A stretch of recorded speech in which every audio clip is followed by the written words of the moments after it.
তাকবীরের পাওয়ার জানেন? তাকবীরের পাওয়ার কত? গত কয়েকদিন আগে আমাদের যুব সমাজ তো খেলার পাগল নাকি বলেন? খেলার পাগল না? এখন এই ফোন সবার হাতে হাতেই, তো এই অনলাইনে ঢুকলে খেলাধুলা দেখা যায়। তো দেখলাম যে বাংলাদেশের খেলা হচ্ছে, সেই জায়গাটাতে গ্যালারি থেকে তাকবীর দিচ্ছে। আল্লাহু আকবার। গ্যালারি থেকে তাকবীর আসতেছে, ছেলেরা নতুন উদ্যমে খেলতেছে। তাকবীরের পাওয়ার কত জানে?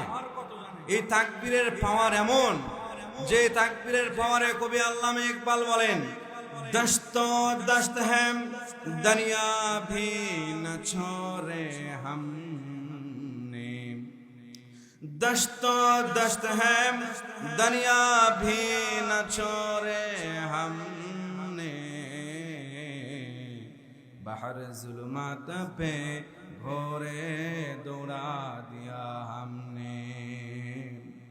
প্রান্তর থেকে প্রান্তর, মরুভূমি থেকে মরুভূমি, সাগর থেকে মহাসমুদ্র, সমস্ত কিছুকে পার দিয়ে তাকবীরের ধ্বনি দিয়ে সারা বিশ্বব্যাপী যারা ইসলামের পতাকা উত্তোলন করেছিল তারা ইসলামী মুসলিম বীর। স্পেনের বুকে খরস্রোতা নদী পার করে, মহাসমুদ্র পার করে তারেক বিন জিয়াদ স্পেনের বুকে ইসলামের পতাকা উত্তোলন করেছিল।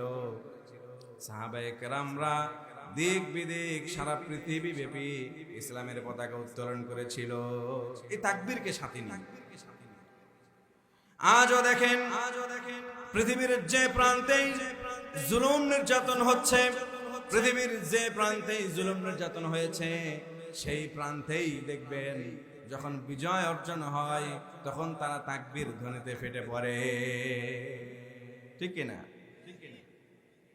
এজন্য তাকবীর হচ্ছে মুসলিমদের জাতীয় স্লোগান, ঠিক কিনা? তাকবীর হচ্ছে মুসলিমদের জাতীয় স্লোগান। আল্লাহু আকবার মুসলিমদের জাতীয় স্লোগান, আল্লাহু আকবার। এই স্লোগানের উপরে আর কোন স্লোগান হতে পারে না। আপনারা ঘুমাচ্ছেন নাকি? আপনারা কি ঘুমাচ্ছেন? খারাপ লাগছে?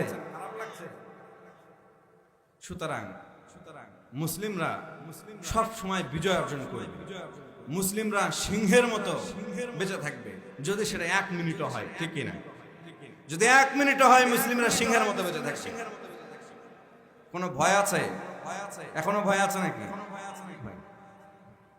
সুন্নাতাল্লাহিল্লাতী ক্বাদ খালাত মিন ক্বাবলু ওয়া লান তাজিদা লিসুন্নাতিল্লাহি তাবদীলা।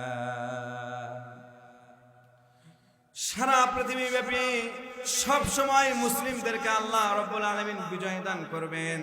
যদি সাময়িক কষ্ট হয় তারপরও বিজয় এনে দিবেন তিনি কে? আল্লাহ। এটাই আল্লাহ রাব্বুল আলামিনের বিধান। সুন্নাতাল্লাহিল্লাতী ক্বাদ খালাত মিন ক্বাবলু ওয়া লান তাজিদা লিসুন্নাতিল্লাহি তাবদীলা। এটাই আল্লাহ রাব্বুল আলামিনের বিধান। এই বিধান পৃথিবীর অন্য কেউ বিঘ্নতা ঘটাতে পারবে